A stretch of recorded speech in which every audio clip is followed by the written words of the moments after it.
Sorry,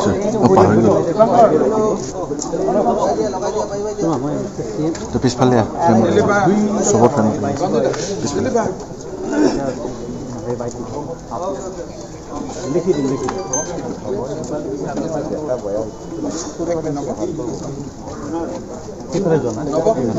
আগত নাযাব সাংবাদিক বন্ধুসকল কি কৰি আছে আপোনালোক সকলোৱে জানে যে আজি আমি তিনিটা দল একত্ৰিত হৈ বিটিচিত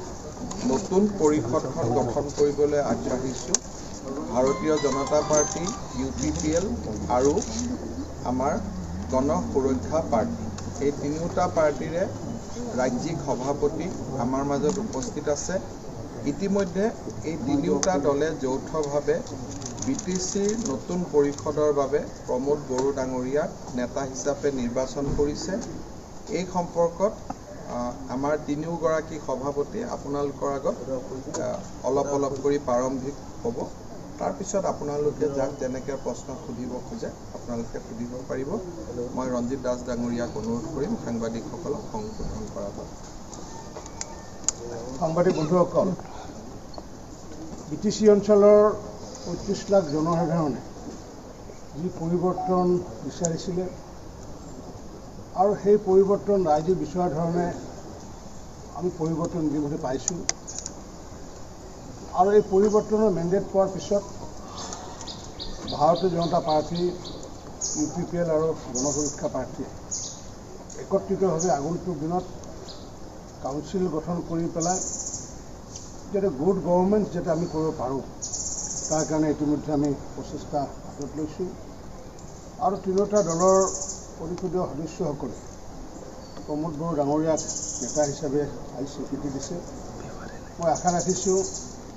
যে বিটিচিবাসী ৰাইজৰ যি আশা আকাংক্ষা যি নোপোৱাৰ বেদনা এই বৈষম্যৰ অভিযোগ সেইবোৰ যাতে নিৰাময় কৰাৰ কাৰণে প্ৰমোদ বড়ো ডাঙৰীয়াই যাতে তৎপৰতাৰে কাম কৰে আৰু যিহেতু মাননীয় প্ৰধানমন্ত্ৰী নৰেন্দ্ৰ মোদী ডাঙৰীয়াৰ নেতৃত্বত কেন্দ্ৰ চৰকাৰখন আছে মাননীয় মুখ্যমন্ত্ৰী সৰ্বানন্দ সোণোৱালৰ নেতৃত্বত ৰাজ্য চৰকাৰখন আছে আৰু বিত্ত বিভাগৰ লগতে কেইবাটাও বিভাগৰ মন্ত্ৰী ডক্টৰ হিমন্ত বিশ্ব শৰ্মা ডাঙৰীয়াৰ লগতে আমাৰ চৰকাৰখন যিহেতু আছে আমি বিটিচিক যিমানখিনি সহায় সহযোগ কৰিবলগীয়া আছে সেইখিনি সহায় সহযোগ আমি কৰিম আমি আশা ৰাখিছোঁ যে আমাৰ মাজত বিটিচি অঞ্চলৰ মাজত যাতে ৰাইজৰ মাজত যাতে সমন্বয় যাতে বৃদ্ধি আমি কৰিব পাৰোঁ মাননীয় প্ৰধানমন্ত্ৰী নৰেন্দ্ৰ মোদী ডাঙৰীয়াৰ নেতৃত্বত 14 চনৰ পৰা যি শান্তি যি স্থাপন কৰা হৈছিলে বিটিচি অঞ্চলত এতিয়া গৃহমন্ত্ৰী ৰাজনাথ সিং ডাঙৰীয়াৰ তত্ত্বাৱধানত সেই শান্তি যাতে আমি চিৰকাললৈ যাতে বৰ্তাই ৰাখিব পাৰোঁ আৰু শান্তিৰ লগত যাতে আমি প্ৰগতিও যাতে কৰিব পাৰোঁ তাৰ কাৰণে আমি সকলো বিটিচিবাসী ৰাইজৰ আমি সহায় সহযোগ বিচাৰিছোঁ সকলো ৰাজনৈতিক দলৰ নেতৃবৃন্দৰো আমি সহায় সহযোগ বিচাৰিছোঁ নিৰ্বাচনৰ সময়ত বিভিন্ন ধৰণৰ ৰণনীতি প্ৰস্তুত কৰা হয় কিন্তু নিৰ্বাচন যোৱাৰ পিছত সকলোৱে যিহেতু সামাজিক দৃষ্টিভংগীৰে যিহেতু আমি কাম কৰি আছোঁ গতিকে এই বিটিচিখনৰ জৰিয়তে যাতে সৰ্বাংগীন উন্নয়ন কৰিব পাৰোঁ তাৰ কাৰণে সমূহ বিটিচিবাসী ৰাইজৰকে মই প্ৰাৰ্থনা জনাইছোঁ আৰু মই এই চেগতে আমাৰ বিটিচি অঞ্চলত থকা লাখ লাখ ভাৰতীয় জনতা পাৰ্টীৰ কাৰ্যকৰ্তাসকলক মই শ্ৰদ্ধা জনাইছোঁ তেওঁলোকৰ যি নিৰলসভাৱে যি সংগ্ৰাম চলাই আহিছিলে বিটিচিত পৰিৱৰ্তন বিচাৰি পেলাই আৰু লগতে আমাৰ যি বিটিচিবাসী ৰাইজে যি আশীৰ্বাদ দিলে তাৰ কাৰণে বিটিচিবাসী ৰাইজৰ লগতে মই আমাৰ লাখ লাখ কাৰ্যকৰ্তাসকলক মই আন্তৰিক ধন্যবাদ জনাইছোঁ বিশেষকৈ আমাৰ 4গৰাকী সভাপতি ওদালগুৰি জিলাৰ সভাপতি কাৰ্তিক বড়ো ডাঙৰীয়া বাক্সা জিলাৰ সভাপতি ৰাম দাহাল ডাঙৰীয়া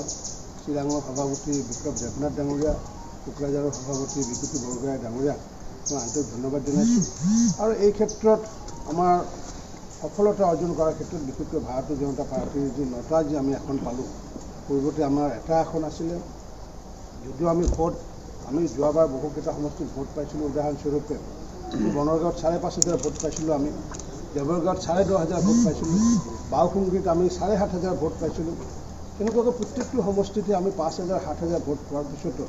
আমি সম্পূৰ্ণভাৱে আমি নিৰ্বাচনত 40টা সমষ্টিতে প্ৰাৰ্থী দিব নোৱাৰিলোঁ আমাৰ কোনো খেদ নাই আমাৰ এই নিৰ্বাচনৰ সময়ত বিশেষকৈ আমাৰ নেতাৰ আহ্বায়ক ডক্টৰ হিমন্ত বিশ্ব শৰ্মা ডাঙৰীয়া আৰু আমাৰ ৰাষ্ট্ৰীয় সাধাৰণ সম্পাদক তথা সাংসদ দিলীপ শইকীয়া ডাঙৰীয়া, আমাৰ মন্ত্ৰী ভৱেশ কলিতা ডাঙৰীয়াৰ লগতে বিশেষভাৱে মাননীয় মুখ্যমন্ত্ৰী ডাঙৰীয়াৰ লগতে আমাৰ মন্ত্ৰীসকলে, সাংসদসকলে, বিধায়কসকলে যি সহায় সহযোগ কৰিলে তাৰ কাৰণে ভাৰতীয় জনতা পাৰ্টীৰ সভাপতি হিচাপে তেওঁলোকলৈ মই কৃতজ্ঞতা জ্ঞাপন কৰিছোঁ। শপত গ্ৰহণটো কেতিয়া হ'ব? শপত গ্ৰহণ ইতিমধ্যে আমি মাননীয় ৰাজ্যপালৰ লগত ইতিমধ্যে সম্পৰ্ক স্থাপন কৰিছোঁ আৰু তেওঁলোকৰ লগত সম্পূৰ্ণ যোগাযোগ হোৱাৰ পিছত আমি আশা ৰাখিছোঁ যে 15 তাৰিখে যদি আমি পাৰোঁ শপত গ্ৰহণৰ কাৰণে ব্যৱস্থা কৰিছোঁ। কিন্তু যাৱতীয় যিমানখিনি কাম কাজ আছে সেই কাম কাজখিনি যদি সম্পূৰ্ণ যদি কাইলৈ ভিতৰত হৈ যায় হয়তো 15 তাৰিখে হয়তো শপত গ্ৰহণ অনুষ্ঠান কোকৰাঝাৰত হ'ব পাৰে। গোটেইকেইজনে এবাৰ সম্বোধন কৰি লওক, তাৰপিছত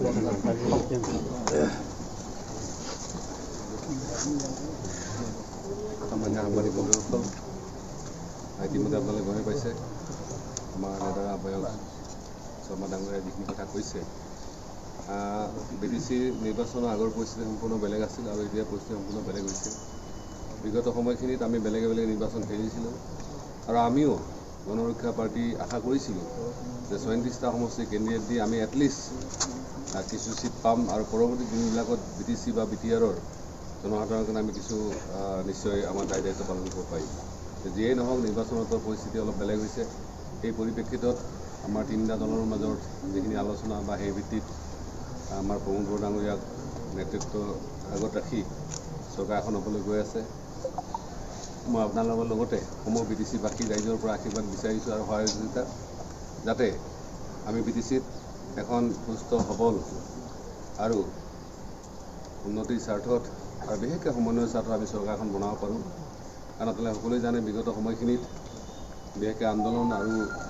অধিকাৰক লৈ যথেষ্ট দুই পক্ষৰ বা বিভিন্ন পক্ষৰ মাজত বাক বিতণ্ডাই হওক বা এনেকুৱা চলিছিলে। কিন্তু আজিৰ দিনত আমাৰ সকলো ৰাইজে বিচাৰিছে যে আমি যাতে তাত সমন্বয় বা ভাতৃত্ব বজাই ৰাখিব পাৰোঁ আৰু লগতে আমাৰ যিখিনি সমস্যা সেইখিনি আমি টেবুলত বহি বা তাৰ যিখিনি আইনী প্ৰক্ৰিয়া আছে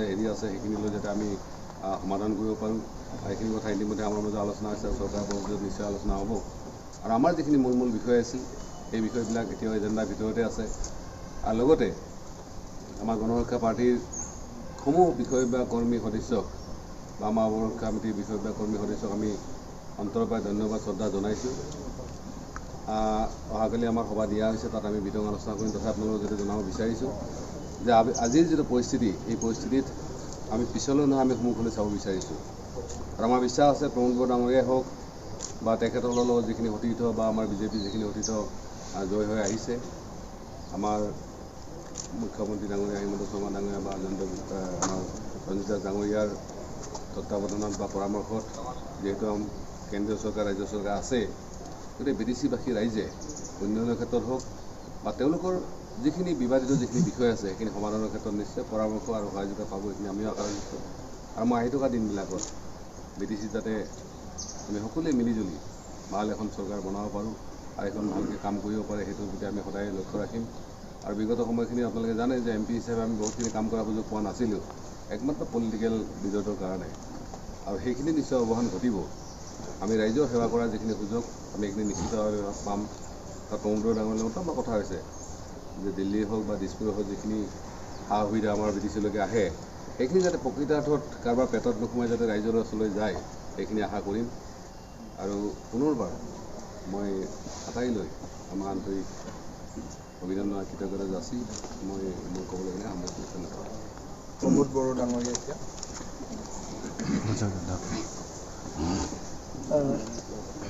সাংবাদিক বন্ধুসকল আৰু আমাৰ উপস্থিত আমাৰ ষ্টেট প্ৰেচিডেণ্ট ভাৰতীয় জনতা পাৰ্টিৰ ৰঞ্জিত দাস ডাঙৰীয়া, ডক্টৰ হিমন্ত বিশ্ব শৰ্মা ডাঙৰীয়া, নৱকৰণীয়া ডাঙৰীয়া, প্ৰথমতে মই আপোনালোকক ধন্যবাদ জনাইছোঁ কি ইমান দিনে আমাৰ নিৰ্বাচনী কাৰ্যসূচী বা বিভিন্ন সময়ত আপোনালোকে সহযোগ কৰি আহিছে আৰু আপোনালোকৰ জৰিয়তে BTR-বাসী ৰাইজক মই ধন্যবাদ জনাইছোঁ। এই নিৰ্বাচনত আমাক যথেষ্ট সঁহাৰি জনালে, আস্থা আৰু বিশ্বাসত ল'লে, সেইকাৰণে মই ধন্যবাদ জনাইছোঁ। আজি এটা ঐতিহাসিক দিন। আজিৰ দিনত UPPL দল, ভাৰতীয় জনতা পাৰ্টি আৰু BSP আমি একত্ৰিত হৈ BTR-বাসী ৰাইজক সেৱা কৰিবলৈ গৈ আছোঁ। আৰু যোৱা দশকৰ পৰা দশক ধৰি বিটিআৰবাসী ৰাইজে বিভিন্ন অনাকাংক্ষিত সমস্যাৰ সন্মুখীন হ'ব লগা হৈছে আৰু এই সময়ত বড়োসকলৰ লগতে বিভিন্ন জনগোষ্ঠীৰ ৰাইজে বহুত দুখ পাইছে, কষ্ট পাইছে আৰু এইখিনি সময়ত আমি বহুত সময়ত হয়তো সমভাগী হ'ব পৰা নাই। এইকাৰণে মই ক্ষমা বিচাৰিছোঁ আৰু এইখিনি সময়ত আমি চবে এটা ডিটাৰমাইন হৈছোঁ কি অনাগত দিনত আমাৰ বিটিআৰ অঞ্চলত কোনো জাতি জনগোষ্ঠীৰ মাজত ভেদাভেদ সৃষ্টি নহ'ব, কোনো জাতি জনগোষ্ঠীৰ মাজত সন্দেহ আৰু শংকা সৃষ্টি নহ'ব। সকলো জনগোষ্ঠীৰ শান্তি সম্প্ৰীতি আৰু নিৰাপত্তাৰ মাজেৰে আমি জীয়াই থাকিব পাৰিম আৰু বিটিআৰ বুলি যি এটা ক্ষুদ্ৰ ইয়াত শাসন ব্যৱস্থা আছে, সেই ব্যৱস্থাটো আমি সকলোৱে মিলি এটা ভাল শাসন ব্যৱস্থা হিচাপে গঢ়ি তুলি সকলো শ্ৰেণীৰ ৰাইজক লাভান্বিত কৰিব পৰাকৈ ছাপোৰ্ট কৰিব পৰাকৈ সেই শাসন যন্ত্ৰটো আমি আগুৱাই লৈ যাব পাৰিম। আৰু এই ক্ষেত্ৰত মই বিটিআৰবাসী আমাৰ ইণ্টেলেকচুৱেলসকল বিভিন্ন জনগোষ্ঠীৰ আমাৰ জ্যেষ্ঠসকলক মই নমস্কাৰ জনাইছোঁ, শ্ৰদ্ধা জনাইছোঁ, যিসকলে আমাক সদায় পৰামৰ্শ দি আহিছে, সহায় কৰি আহিছে এটা সুস্থ সমাজ গঢ়াৰ কাৰণে। আৰু অনাগত দিনতো আমি আশা কৰিছোঁ আমাৰ সকলো শ্ৰেণীৰ ৰাইজৰ, সকলো জনগোষ্ঠীৰ ৰাইজৰ, আমাৰ বুদ্ধিজীৱীসকলৰ, জ্যেষ্ঠসকলৰ আমাৰ সদায় আমি সহায় পাম, আশীৰ্বাদ পাম আৰু ইয়াৰ লগতে যোৱা নিৰ্বাচনৰ সময়ত ৰাজনৈতিক দলবিলাকৰ বিভিন্ন যুক্তিযুক্ততা কথাবিলাক ক'ব লগা হয় আৰু সেই কথাবিলাক নিৰ্বাচনৰ পিছত সকলো পাহৰি যাব লাগে, কাৰণ নিৰ্বাচনৰ পিছত 5 বছৰৰ কাৰণে আমি চবেই মিলি এটা সমাজ সেৱা কৰিব লাগে। আৰু আজি আমি এইটোকে দায়িত্ব লৈছোঁ কি আমাৰ যিখিনি আমাৰ জিকি আহিছে আমাৰ পৰিষদ হিচাপে